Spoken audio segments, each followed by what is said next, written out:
À luz de Ezequiel, capítulo 36, versos 26 e 27, nós vamos pensar sobre o tema Um Novo Coração, uma cirurgia que só Deus pode fazer. Dar-vos-ei coração novo, e porei dentro de vós espírito novo. Tirarei de vós o coração de pedra, e vos darei coração de carne. Porei dentro de vós o meu espírito, e farei que andeis nos meus estatutos, guardeis os meus juízos e observeis. Que o Senhor nos abençoe. 3 de dezembro de 1967, foi feito o primeiro transplante de coração humano. O Dr. Christian Bernard alcançou notoriedade por esse feito, que aconteceu na cidade de Cape Town, na África do Sul.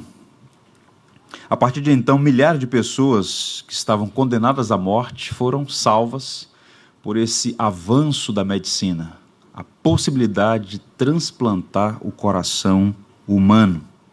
Muitas pessoas com problemas cardíacos, portanto, foram beneficiadas por essa técnica de transplante. A passagem que nós lemos do profeta Ezequiel contém uma denúncia e uma promessa que tem relação com o que eu acabei de dizer aos irmãos. A denúncia, se você observar o contexto dessa palavra do profeta, é basicamente o seguinte: o homem, por natureza, tem um coração de pedra. É bem verdade que essa é uma figura de linguagem, uma metáfora, que é usada para denunciar a rebeldia humana, a falta de vida. O homem, por natureza, é rebelde contra o seu Criador e não tem vida. Essa condição é um tipo de enfermidade para a qual nenhuma técnica humana pode curar. Por mais avançada que esteja a ciência médica, ainda que os recursos científicos se multipliquem, não podem tratar o coração humano do ponto de vista espiritual. O pecado, de fato, é a maior enfermidade do coração humano. Eu diria que o pecado do coração é o coração do pecado. Tudo reside na condição interna. Razão pela qual Tiago, irmão do Senhor, faz a seguinte pergunta: de onde vêm as guerras e as contendas que há entre vós? Não vem das paixões que guerreiam dentro de vocês? Tiago apontando de modo muito claro que o problema não está fora do homem, mas dentro dele. O problema, ao contrário do que alguns fiéis do darwinismo social sugerem, a humanidade não está se desenvolvendo, ela está, na verdade, se degenerando. E nas primeiras palavras, nas primeiras páginas do livro de Gênesis, depois da queda, o cenário é sombrio, porque lá no capítulo 6 é dito assim: viu o Senhor que a maldade do homem se havia multiplicado na terra e que era mau todo desígnio humano, todo o desígnio do seu coração. E desde como se afastou de Deus, ele sofre, portanto, as consequências de sua própria loucura. A Roquemar, a sabedoria hebraica, aponta o pecado como uma insanidade, como uma perturbação moral espiritual. De modo que o problema da humanidade não é externo, é interno, não vem de fora, vem de dentro. E Jesus Cristo, nosso Salvador bendito, ele sintetiza toda essa teologia das Escrituras quando ele afirma assim lá no Evangelho segundo Mateus: porque do coração procedem os maus desígnios, homicídios, adultérios, prostituição, furtos, falsos testemunhos, blasfêmias. A nossa sociedade, ela não tolera a palavra de Deus porque ela está nessa condição que o profeta descreve. Morta em seus delitos e pecados, com coração endurecido, refratária, alienada de Deus e, por vezes, hostil, abertamente hostil ao Evangelho. E as pessoas hostilizam, zombam, questionam, criticam e desprezam as Escrituras Sagradas. No entanto, é justamente pela falta de compreensão da doutrina bíblica da queda que o homem está tateando, buscando meios em si mesmos para resolver um problema do coração, que é insolúvel à parte do Criador. Tratar os sintomas sem considerar a causa da enfermidade é um grande erro, é ignorância espiritual. E o pecado é considerado uma doença na alma. O pecado é um mal moral. E como doença, o pecado tem fundamentalmente 3 características. Primeiro, é uma doença hereditária. Todo homem, todo ser humano já nasce nessa condição, é inata. O diagnóstico bíblico está lá em Romanos 5,12. Portanto, assim como por um só homem entrou o pecado no mundo, e pelo pecado a morte, assim também a morte passou a todos os homens. Nós somos filhos de Adão, nós somos herdeiros da culpa e da condenação. Mesmo uma criança recém-nascida, que não fez nenhuma escolha ainda, ela já está nesta condição, porque não é ou não diz respeito ao que se faz ou deixa de fazer, é um estado no qual todo homem nasce, é hereditário. Não há, depois de Adão, nenhum justo, nenhum sequer, é o que a Bíblia afirma. É uma doença mortal, porque nascemos espiritualmente mortos. Não precisa ser feito nada para morrer espiritualmente, pois é uma condição inata. Esse estado se evidencia nos pecados praticados. E há um princípio genebrino que diz assim: não somos pecadores porque pecamos. Pecamos porque somos pecadores. Portanto, há uma relação de causa e efeito. Mesmo uma criança, na mais tenra infância, ela é capaz de atitudes tão estranhas aos seus pais, tão chocantes. Por quê? Não é porque ela aprendeu apenas. É porque é uma inclinação herdada. E essa inclinação para o pecado, ela é mortal, porque o salário do pecado é a morte. Tiago diz, então, nessa dinâmica, que a cobiça, depois de haver concebido, dá luz ao pecado, e o pecado, uma vez consumado, gera morte. Mas o pecado praticado é o resultado do pecado herdado, da condição.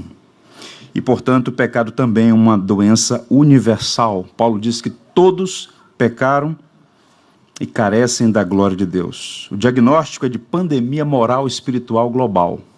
Não há um justo, nenhum sequer, não há quem busque a Deus, não há quem entenda. Todos se desviaram, todos a uma se fizeram inúteis.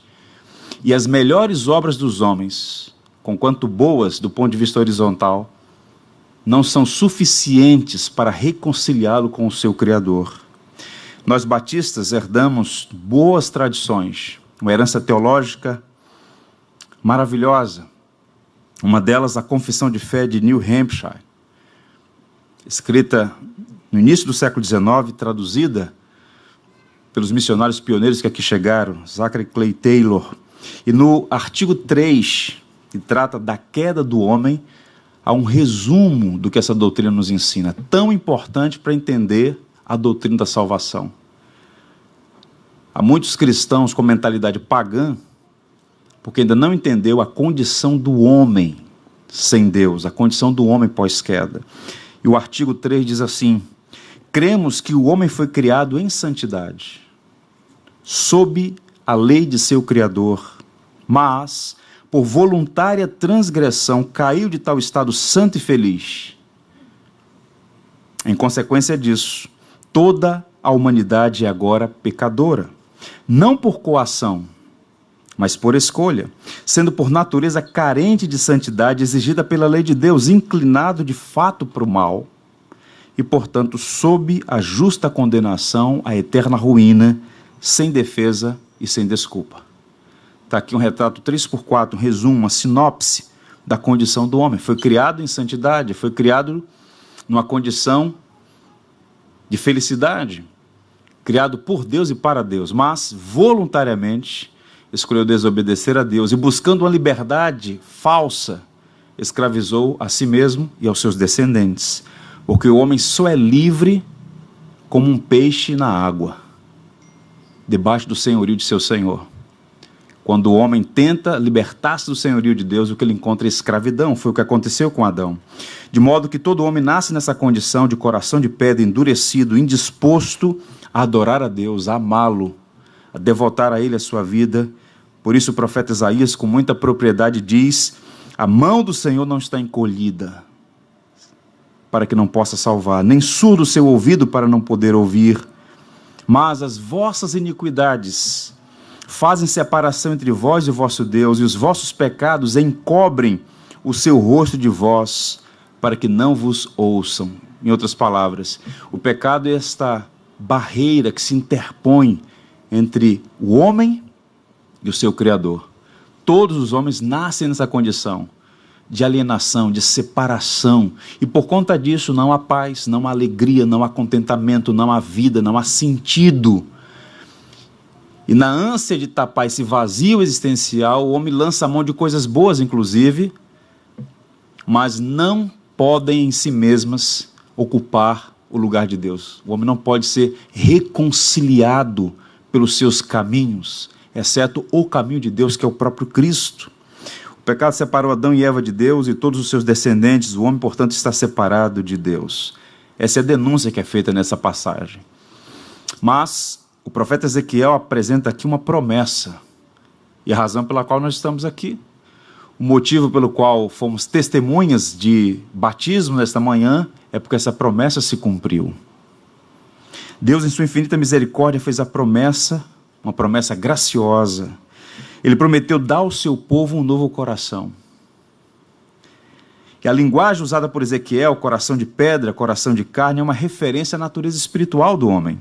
O homem nasce com um coração de pedra, mas Deus dá a ele um novo coração. E essa é a maior necessidade do homem, passar por uma cirurgia que só Deus pode fazer. Percebam? Tente imaginar. Um homem experiente, não era mais um garoto, um homem que conhecia profundamente a lei, um homem que tinha uma conduta moral e ética acima do padrão. Seu nome era Nicodemos. E ele ouviu falar de Jesus, o ensino de Jesus, as obras de Jesus.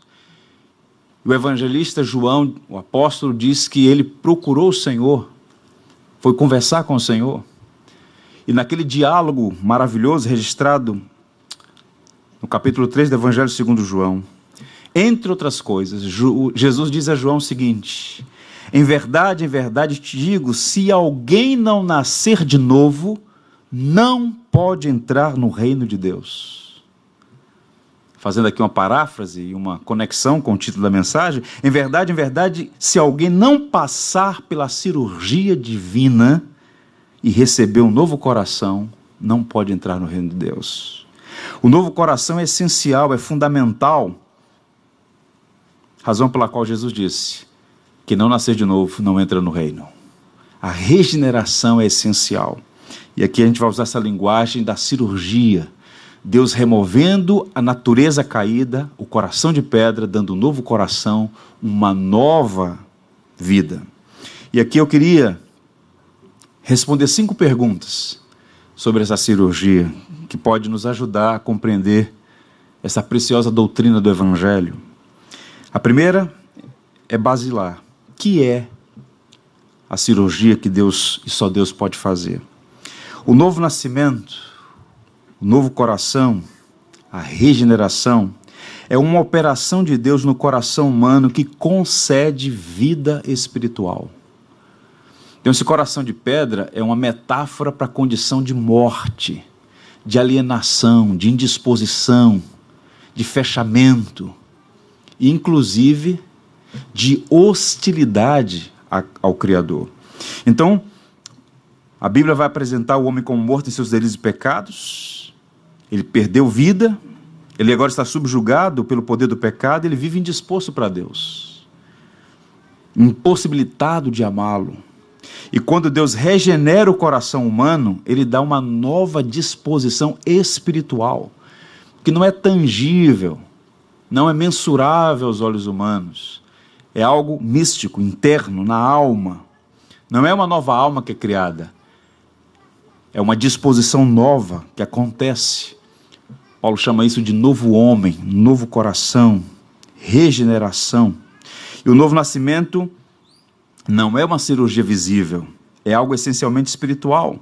Por isso, nesse mesmo diálogo com Nicodemos, Jesus disse assim, veja a sabedoria de Jesus: o vento sopra onde quer, ouves a sua voz, mas não sabes de onde vem, nem para onde vai, assim é todo aquele que é nascido de Deus. Ele usa a figura do vento, que está presente lá em Gênesis, o ruar, de Deus, o Espírito de Deus, que é o agente dessa cirurgia. Percebam, nós ouvimos o som do vento, nós podemos observar o seu resultado, mas nós não podemos ver o vento. Assim é a regeneração do coração humano. Quem pode fazer uma radiografia do espírito dessas pessoas que foram batizadas? Ninguém. Fisicamente permanecem a mesma pessoa, mas é de natureza espiritual, é algo secreto que acontece uma única vez e de modo instantâneo. Ninguém está sendo regenerado, não é processual, gradativo, é uma cirurgia única, irrepetível, instantânea. Por isso, uma boa ilustração é quando Jesus cura um cego de nascença, um feito extraordinário, que era inclusive uma expectativa que havia em relação ao ministério do Messias. E quando aquele homem experimenta essa ação poderosa de Cristo sobre a sua vida, sobre o seu corpo, retratando o que Cristo também fez na sua alma, mudou a vida dele. As pessoas que tinham encontro com Jesus eram transformadas. Então, os fariseus, tentando sempre encontrar alguma brecha para pegar Jesus ou para intimidá-lo, chama aquele homem para uma entrevista, para um interrogatório, na verdade, e pergunta: como é que isso aconteceu?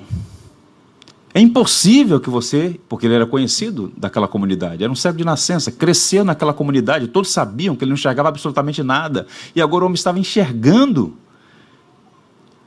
Percebam? E aqueles homens, homens da lei, homens da religião, com um coração duro, sem a obra da regeneração, ao invés de glorificarem a Deus, estavam agora tentando criar um meio para criar obstáculos ao ministério de Jesus. E então, o homem diz assim, o homem que fora curado: o homem chamado Jesus fez lodo, untou-me os olhos e disse-me: vai ao tanque de Siloé e lava-te. Então fui, lavei-me e estou vendo. Isso não é possível, isso não é possível. Se a gente repetir essa experiência aqui, as pessoas não vão enxergar, isso é impossível. E continuaram, até que o homem disse algo, que é o que todo cristão pode dizer quando perguntado sobre a sua salvação. Como é que aconteceu? Como aconteceu essa cirurgia no seu coração, se de fato você já nasceu de novo? E a resposta dele é ilustrativa. Uma coisa eu sei, convicção. Eu era cego e agora vejo. A mudança aconteceu, os fatos estão aí. Eu estava cego, eu era cego, agora eu vejo. Portanto, o cristão é alguém que pode dizer: eu estava morto, mas recebi nova vida. Eu estava cego, mas agora vejo. Eu estava perdido e fui encontrado. É a regeneração, o Senhor vindo ao nosso encontro. Portanto, todos os discípulos de Cristo podem dizer o mesmo. Não sabemos como essa cirurgia aconteceu. Inclusive, esse é um ponto de debate na história da teologia cristã. Há conversões súbitas, que o indivíduo pode, inclusive, identificar o dia, a hora e o momento da experiência, e há outras que são processuais. Pessoas criadas na ambiência da igreja, que não conseguem identificar o dia e a hora, mas percebem: eu não sou mais a mesma pessoa, alguma coisa aconteceu. Eu era cego e agora vejo. Portanto, o fato é, essa cirurgia é uma obra que o Senhor faz, é uma obra de natureza espiritual. Quem faz a cirurgia? Ainda há pouco eu disse, quero reiterar: o agente, o meio, é o Espírito Santo. É Ele quem opera e que dá ao homem um novo coração. Por isso, quando Jesus disse nascido do Espírito, indica que é especialmente o Espírito Santo quem produz a regeneração. Existe uma dinâmica na salvação, há papéis entre os membros da Trindade. A nossa salvação é trinitária. O Pai, o Filho e o Espírito estão envolvidos na obra da redenção do seu povo. E compete ao Espírito aplicar, realizar a obra que Cristo consumou na cruz, obra esta que foi planejada pelo Pai desde a eternidade.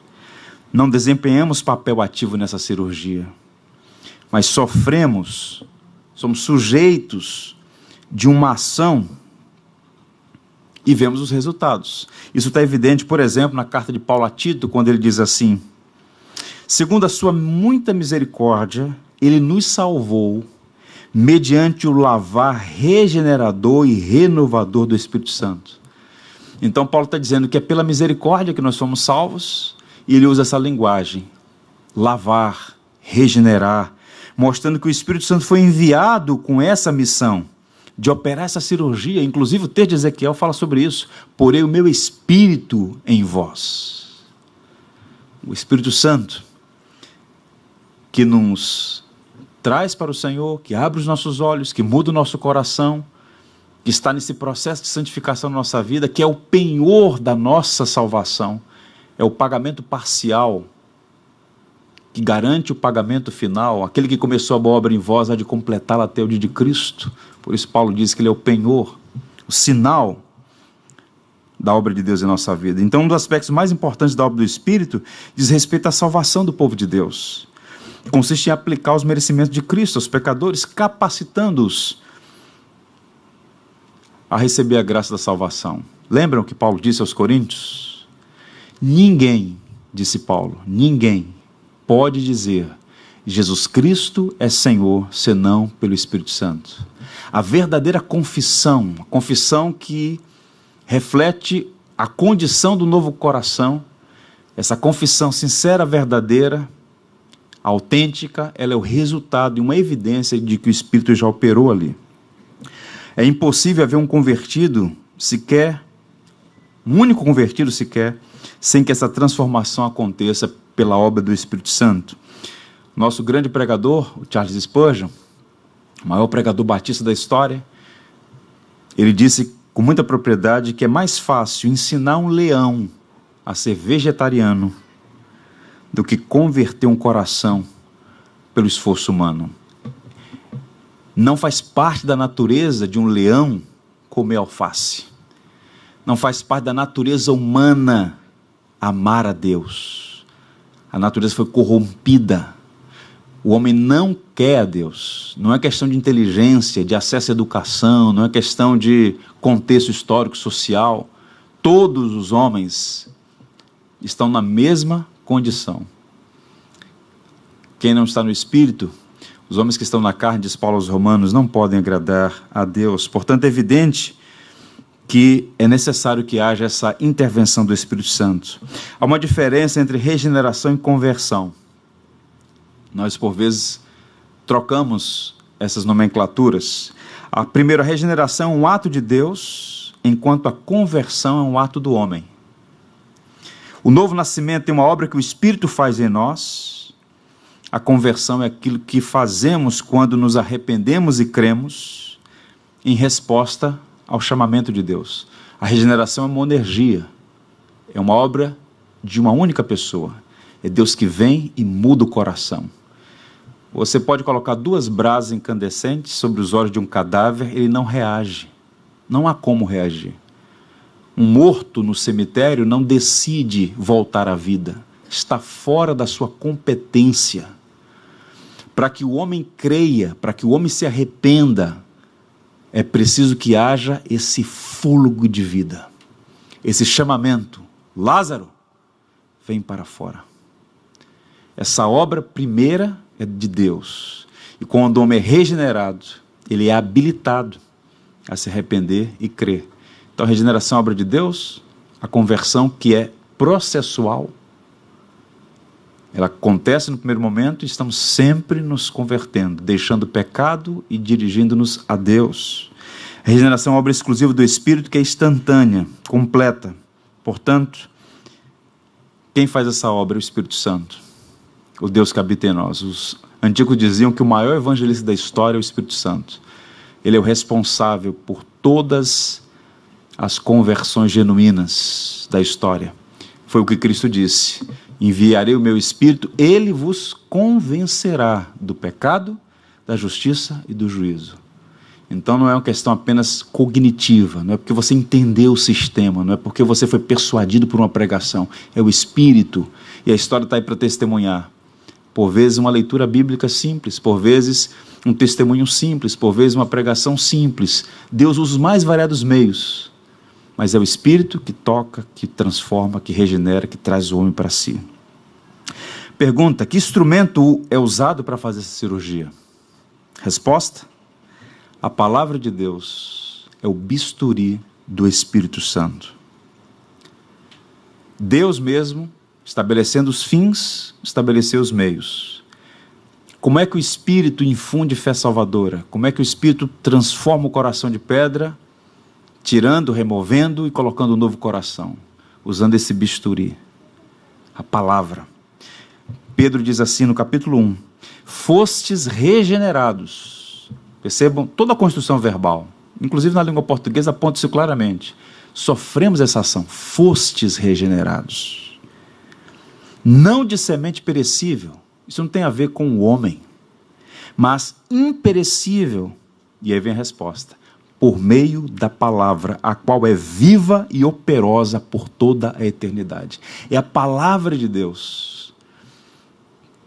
Inclusive a palavra é a espada do Espírito, esse bisturi do Espírito, que vai lá e remove a velha natureza, infunde uma nova natureza. Razão pela qual, na tradição protestante, com aquela obra extraordinária que eclodiu no século XVI, os púlpitos voltaram para o centro dos salões de reunião, para que a palavra tenha primazia, para que a palavra ocupe o centro, porque não é outra coisa senão a pregação do Evangelho que Deus usa para trazer homens da morte para a vida, das trevas para a luz.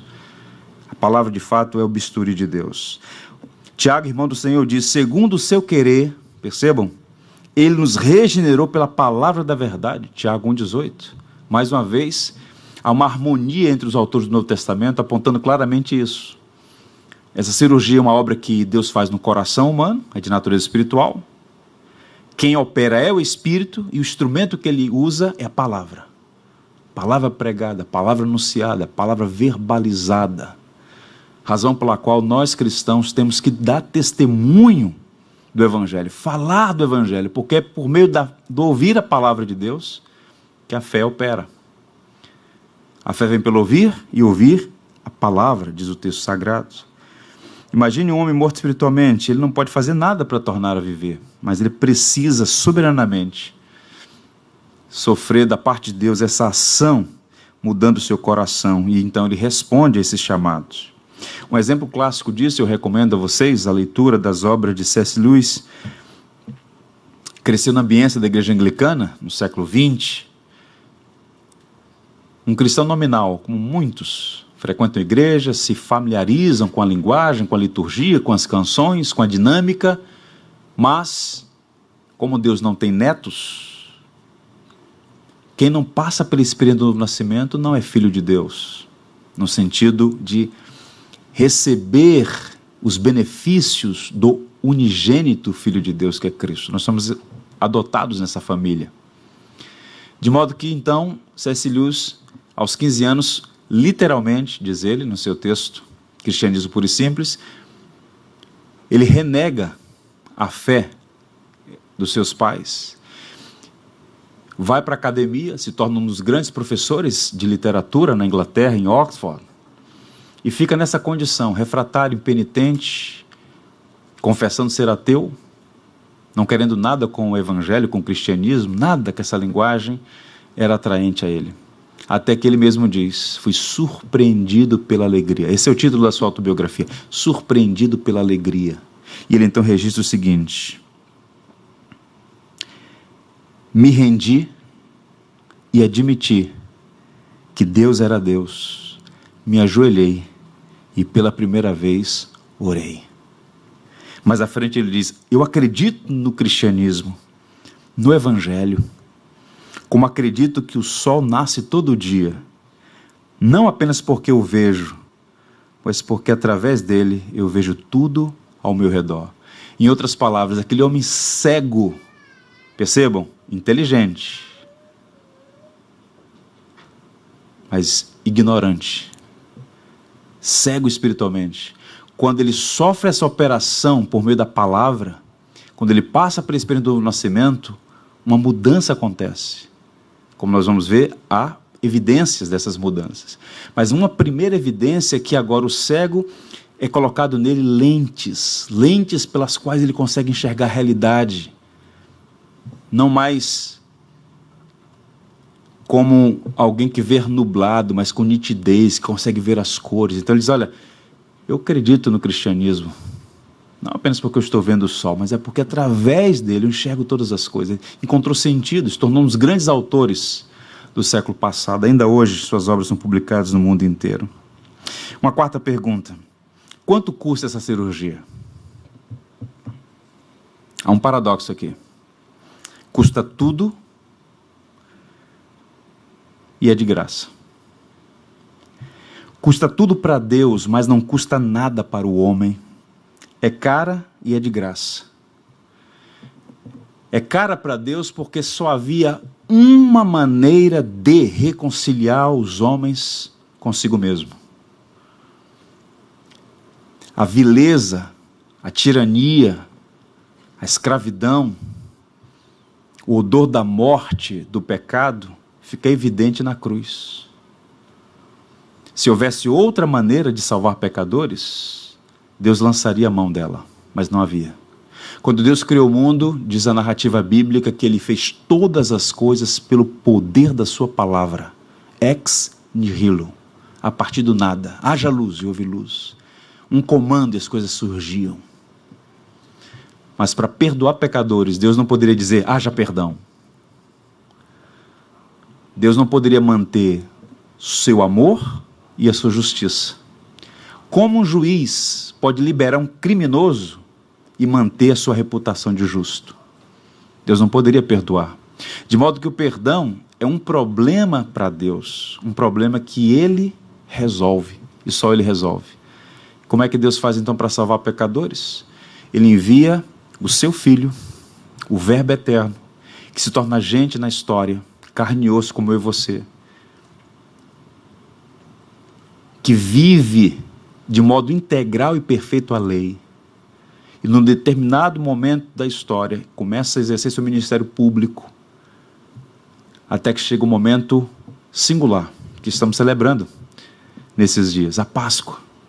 A Páscoa já havia sido encenada como um tipo no Antigo Testamento. O passar por cima, o pechá, quando o sangue do cordeiro sobre os umbrais das portas dos filhos de Israel no Egito, evitava então o anjo da morte. Então Cristo é para nós esse cordeiro que nos livra da ira divina, da justa e merecida ira de Deus, que nos tira do cativeiro do pecado, que quebra as algemas de Satanás sobre nós, que nos liberta da tirania deste mundo que jaz no maligno. Percebam, tudo isso apontando para a obra de Cristo. Custou caro. No Getsêmani, suando sangue, ele diz, a minha alma está profundamente triste até a morte. Pai, se possível, passa de mim este cálice. Que é o cálice? Não são os pregos, não são os chicotes, não é a coroa de espinhos, não é a humilhação pública. O cálice que Cristo temia era a condenação, era a ira de Deus, a figura do cálice dele beber, sorver a última gota do juízo de Deus de todos nós. Então o que levou Cristo primariamente a morrer na cruz não foi as torturas físicas, não foram as torturas físicas, mas a ira divina. Tanto é que eles ficaram surpresos, porque ele foi crucificado às 9 da manhã e às 15 horas estava morto. Já está morto. Há relatos de pessoas padecendo 72 horas, uma semana, dependendo da crueldade do algoz. Algumas vezes quebrava-se as pernas para que o indivíduo pudesse morrer asfixiado num ato de misericórdia. Mas por que Cristo morreu num intervalo tão curto de tempo? Porque a causa primária da morte de Cristo é porque ele estava carregando o meu pecado, o seu pecado, o nosso pecado, a ira divina. Deus meu, por que me desamparaste? Um único momento em que o pai vira as costas para o seu filho, vira o rosto para o seu filho. Então custou muito caro a Deus, mas a boa notícia é que, embora tenha custado tudo para Deus, não custa nada para nós. É gratuito, gratuitamente no amado. Sois salvos mediante a fé pela graça. Graça. E Paulo, escrevendo a Tito, diz: mas quando da parte de Deus, nosso Salvador, se manifestaram a bondade e o amor pelos homens, não por causa de atos de justiça por nós praticados. Ouçam, não é pelos atos de justiça que vocês praticam. Boas obras têm o seu valor, veremos isso. Mas a salvação não é conquistada, é recebida. É como um mendigo que abre a mão e recebe um dom, um presente. Por isso que a evangelização é basicamente isso, um mendigo ensinando a outro onde encontrar pão. Graça de Deus. Por isso Paulo diz: mas devido à sua misericórdia, ele nos salvou pelo lavar regenerador do seu Espírito e derramou sobre nós abundantemente, generosamente, por meio de Jesus Cristo, nosso Salvador. Então, reitero, custou tudo para Deus, mas não custou nada para nós, porque recebemos de graça. Não é pelo esforço, não é pelas obras, por melhores que sejam, ou como diz o hino no cantor cristão, orações não salvam, obras não salvam, votos não salvam, nada que o homem pode fazer é capaz de salvá-lo, senão e exclusivamente a graça de Deus, somente pela graça, mediante a fé. Um pregador, reputado por muitos como um dos maiores da história, o George Whitefield, ilustrando isso, dizia: é mais fácil um homem chegar à lua numa corda de areia do que salvar a si mesmo por suas obras. Por isso é uma marca distintiva da igreja genuinamente evangélica. Evangélica de abraçar o evangelho. Somos salvos pela graça somente, pela graça de Cristo. Para citar mais uma vez esse precioso documento da nossa fé, a Confissão de Fé de New Hampshire, o John Newton Brown resumiu no artigo 4, que leva o título Do Caminho da Salvação. Cremos que a salvação de pecadores é totalmente de graça, através do ofício mediador do Filho de Deus, que pelo decreto do Pai, livremente, tomou sobre si a nossa natureza, mas sem pecado. Honrou a lei divina pela sua obediência pessoal, que tendo ressuscitado da morte, ele está agora entronizado no céu e unido em sua maravilhosa pessoa às mais tenras simpatias com as divinas perfeições. Ele é de todos os modos qualificado para ser um Salvador adequado, compassivo e todo suficiente. Cristo e somente Cristo, pelo que Ele é, pelo que Ele fez, é o nosso único e suficiente Salvador. Vocês ouviram a pergunta que foi feita aos candidatos? Não é um protocolo, é uma herança credal. Você crê que Jesus Cristo é o seu único e suficiente Salvador? Sim. Único, porque ele não partilha isso com ninguém. Não partilha com Paulo, não partilha com Pedro, não partilha com Maria, com Moisés, com Isaías. Só Cristo salva. Por isso ele é suficiente. Não precisa de mim nem de você, ele é suficiente. E por fim, a última pergunta. Quais são os resultados dessa cirurgia? A vida transformada. A vida transformada.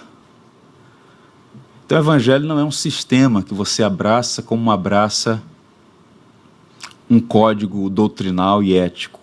Envolve doutrina, envolve ética. Mas é fundamentalmente o poder de Deus transformando a nossa natureza, fazendo uma operação extraordinária na nossa vida.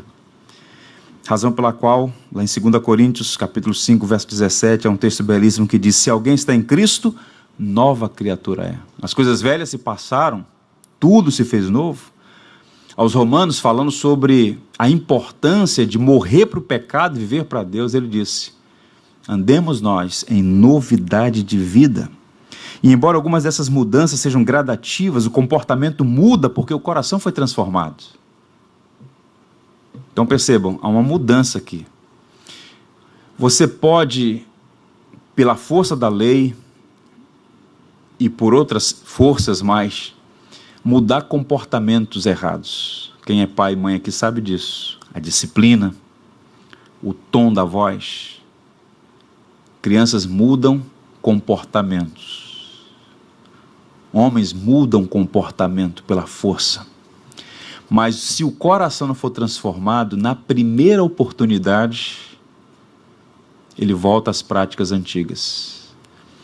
A mudança que é operada em nós começa no coração, e é por isso que são mudanças substanciais, porque elas não são mudanças circunstanciais, são mudanças que de fato aconteceram a partir de uma obra interna. É por isso que Jesus disse, Tiago vai nessa mesma direção, uma fonte de água salgada não pode jorrar água doce. Uma figueira não pode dar manga. É pelos frutos que se conhece a árvore, disse nosso Senhor. Portanto, essas mudanças vão acontecendo como resultado dessa operação que aconteceu no coração. E é processual, como a vereda do justo, que vai brilhando mais e mais até ser dia perfeito. E eu queria apenas listar aqui para vocês algumas dessas mudanças que precisam estar na nossa vida. Como pastor, posso dizer para vocês com tranquilidade, tendo a Deus como testemunhas. Testemunha. Essa obra não está completa em mim. Há nódoas, há vícios, há fraquezas. Nós não somos ainda o que um dia seremos. Mas nós estamos num processo, e no futuro, Cristo olhará o fruto do penoso trabalho de sua obra e ficará satisfeito. Ele vai completar a boa obra que começou na nossa vida.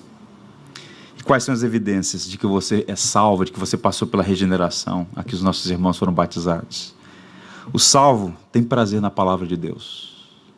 Se você não tem prazer nas Escrituras, só há duas possibilidades. Não são 3, 4 ou 5. Duas possibilidades se você não tem prazer nas Escrituras. Ou você não nasceu de novo, ou você está doente. Uma característica de uma pessoa enferma, entre outras coisas, é a falta de apetite. Há uma anomalia biológica, orgânica, que a indispõe a alimentar-se. Então, se você não tem fome da palavra, acenda a luz. Está doente. Ou, o que é pior, talvez você não tenha nascido de novo. É diferente de frequentar uma igreja, é diferente de exercer uma função na igreja. É diferente de ter amigos na igreja, é diferente de ter simpatia pela fé.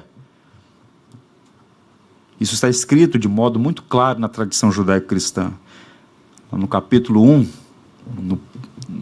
no portal de abertura do Saltério, Salmo 1 diz: o justo tem prazer na lei do Senhor e na sua lei medita de dia e de noite. O ímpio é escarnecedor, zombador, despreza, zomba, escarnece, mas o salvo mudou a relação com as Escrituras Sagradas. E mesmo aquele crente limitado, como tantos na história, como tantos ainda hoje, sem acesso à boa educação, por vezes sem saber ler e escrever, mas que abraça o livro, e que quando ouve a palavra de Deus, aquilo é como mel na sua boca. Mudou a relação com a Escritura. O salvo tem prazer na palavra de Deus. O salvo tem vida de oração com Deus. Deus enviou Ananias ao encontro de Saulo, cego, na rua direita, esperando ali saber o que ia acontecer, impactado pelo Cristo ressurreto no caminho de Damasco. E quando Ananias, no primeiro momento reticente, mas em obediência ao Senhor, vai ao encontro de Saulo, quando abre a porta, qual é a primeira palavra que Ananias transmite a Saulo? Irmão Saulo. O perseguidor agora é um irmão, foi transformado. E o texto diz que ele estava orando. Uma pessoa nascida do Espírito aprende a falar com Deus. Assim como o ato de respirar é um sinal de vida, a oração é um indicativo do novo nascimento. Isso não tem a ver com quantidade de tempo. Os pagãos, por muito falar, não serão ouvidos, disse Jesus. Não é pelo muito falar.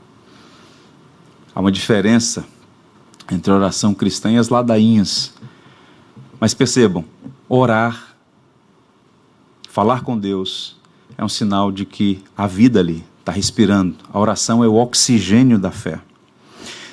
E mais, o salvo tem conduta exemplar diante de Deus e dos homens. Jesus disse que o comportamento do homem é fruto do seu coração. Portanto, tem que haver um antes e um depois. Percebam? Causa e efeito. As obras não causam a sua salvação. Não é a raiz, obra não é raiz da salvação, é fruto. Então precisa o indivíduo dar sinais de que mudou, nasceu de novo. Conduta moral ética. Nós somos chamados a ser luz em um mundo em trevas, luzeiros em um mundo trevoso, andar em novidade de vida. O salvo adora a Deus na beleza da sua santidade. E essa adoração, né, que é mais do que cantar, essa consciência da grandeza, da glória de Deus, o propósito eterno pelo qual fomos criados, é a maior alegria do salvo. Evangelização vai terminar. Escola bíblica vai terminar. Mas a adoração é a nossa vocação eterna, o fim último para o qual nós somos criados, adorar a Deus e nos regozijar na sua beleza. Então, a adoração, sinal do novo nascimento. O salvo mantém comunhão com o povo de Deus. Esse é o quinto sinal.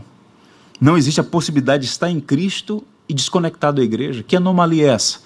Se nós víssemos, por exemplo, agora, sair daqui desse espaço, um corpo passando sem a cabeça, estranho.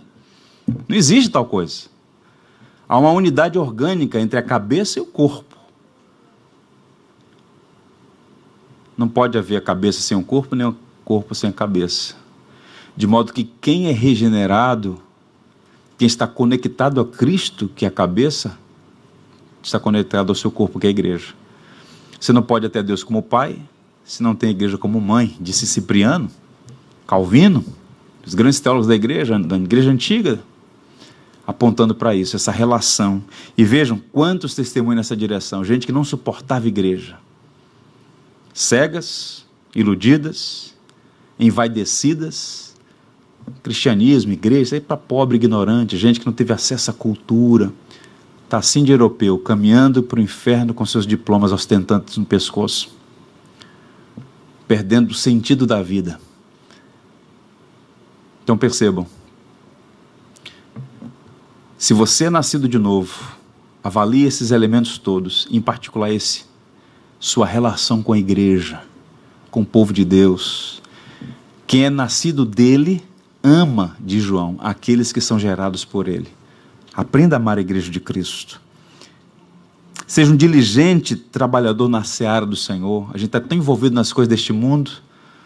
Essa pandemia é terrível, é ruim, e temos que orar para ela terminar.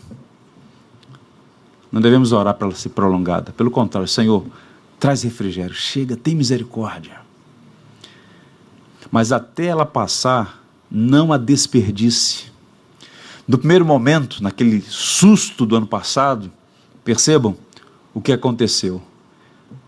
Fomos parados, nós que estávamos sempre no frenesi, barulho, multidão e pressa, parados e colocados diante do que tem mais valor.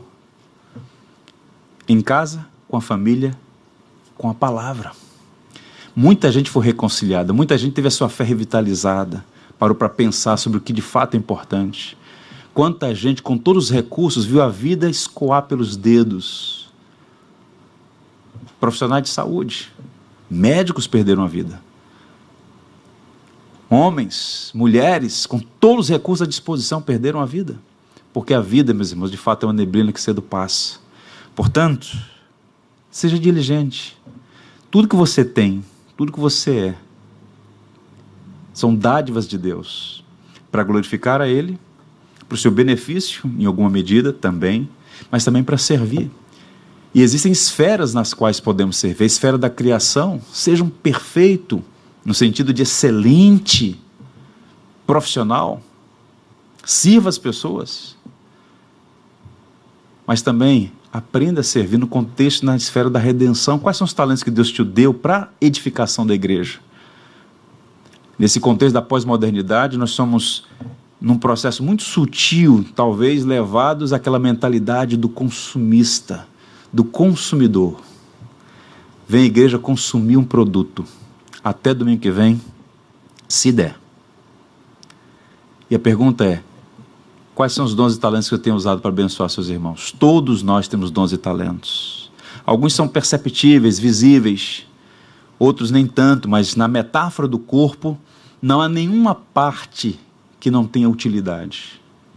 E quem distribui os dons e talentos, quem faz essa distribuição orgânica dos membros do corpo é o Senhor. Os dons são distribuídos pelo Espírito dele. Portanto, eu quero te encorajar, encontre o seu lugar na seara, se apresente para o serviço. Você vai descobrir que não há coisa melhor, embora tenha suas inerentes dificuldades, não há coisa melhor do que servir ao Senhor. E eu encerro falando do último ponto. O salvo é alguém que tem amor por Deus e alegria em Cristo. E por que deixei para falar isso por último? Porque na história da teologia cristã, essas são as duas evidências mais fortes do novo nascimento: amor por Deus e alegria por Cristo. Afeição por Deus. Deus não é uma energia, Deus é uma pessoa. Você não pode vê-lo ainda, mas Deus é uma pessoa com a qual nos relacionamos por meio do seu Filho, assistidos pelo seu Espírito. E à medida que o conhecemos, como? Através da sua palavra, ele se revelou em sua palavra primariamente. Mais encantados, mais fascinados, mais embevecidos por sua beleza, seu caráter, seus atributos, seu poder ficamos. Um entardecer, um céu estrelado, um pôr do sol no arpoador. O Criador, dando as suas digitais. Isso deve nos levar a maior afeição por Ele. E alegria em Cristo, porque só o conhecemos, porque Cristo revelou sua face. Ninguém jamais viu a Deus. O seu Filho é quem o revelou. Senhor, mostra-nos o Pai, disse Filipe. Há tanto tempo estou convosco, quem vê a mim vê o Pai. Cristo é a expressão exata do ser de Deus. Cristo é a estampa de Deus. Portanto, à medida que nós o conhecemos, mais o amaremos, mais nos alegraremos no Senhor. Eu comecei lendo o livro de Ezequiel e eu quero ler mais uma vez, só que numa versão que a gente chama de paráfrase, versão viva. Darei a vocês um coração novo e porei um espírito novo em vocês. Tirarei de vocês o coração de pedra e lhes darei um coração de carne. Porei meu espírito em vocês e os levarei a agirem segundo os meus decretos e a obedecerem fielmente as minhas leis. Que o Senhor nos abençoe, que cada um de nós tenha plena convicção e haja muitas evidências que passamos por essa experiência. Os nossos irmãos, a nossa palavra de encorajamento: permaneçam no Evangelho. Não olhem para trás, permaneçam no Evangelho. Abracem a Cristo, amem a Cristo. Falta muito pouco para nós todos atravessarmos o rio e vermos face a face o Cristo crucificado e ressurreto. E como será doce e prazeroso ouvir: vinde benditos do meu Pai, possuí por herança o reino que vos está destinado antes da fundação do mundo. E agradecê-lo, porque não foi a nossa esperteza, não foi a nossa capacidade, não foram as nossas obras, mas a sua graça inexplicável, bendita e maravilhosa, que nos tocou, que nos encontrou, que nos achou, que nos chamou para si, e nos salvou e nos colocou, junto com outros irmãos, na mesma direção, até a eternidade. Glória a Deus por isso. Vamos orar, agradecendo a Deus pela bênção da regeneração. Nosso Deus e Pai, mais uma vez, tal como o apóstolo Pedro na sua primeira carta, bendito seja Deus e Pai de nosso Senhor Jesus Cristo, que nos regenerou para uma viva esperança. Senhor, nosso coração era pedra, refratário, inclinado para o mal, hostil ao Senhor, mas fomos tocados pelo Teu Espírito, através da pregação do Evangelho. E aqui nós estamos professando a nossa fé em Jesus Cristo como Senhor e Salvador. Senhor Deus, sustenta-nos no Evangelho. Que não haja ninguém aqui, Senhor, duvidoso quanto ao seu estado espiritual, mas que tenha plena convicção: eu passei por essa experiência. Eu recebi o dom de um novo coração, uma nova vida. E que a nossa maneira de viver possa testemunhar, testificar da autenticidade a essa experiência que o Teu Espírito operou em nós. Uma experiência ilustrada no batismo: morte para o pecado, nova vida para o Senhor. Nós mais uma vez nos alegramos na pela vida desses nossos irmãos. E mais uma vez rogamos por eles, que sejam preservados, guardados sob o Teu poder, Senhor. E que o Senhor mesmo possa completar a boa obra que começou na vida deles. A Ti seja a honra, a glória e o louvor, hoje e sempre. Amém. Vamos ficar em... Tudo que tens feito, por tudo que vais fazer, por tuas promessas e tudo que és, eu quero te agradecer com todo o meu ser. Te agradeço, meu Senhor. Te agradeço, meu Senhor.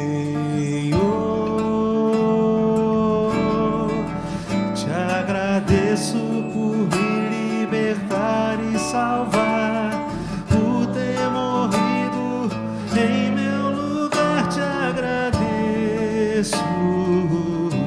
Jesus, te agradeço. Eu te agradeço, te agradeço por tudo que tens feito, por tudo que vais fazer, por tuas promessas e tudo que és. Eu quero te agradecer com todo o meu ser. E aí? Te agradeço, meu Senhor.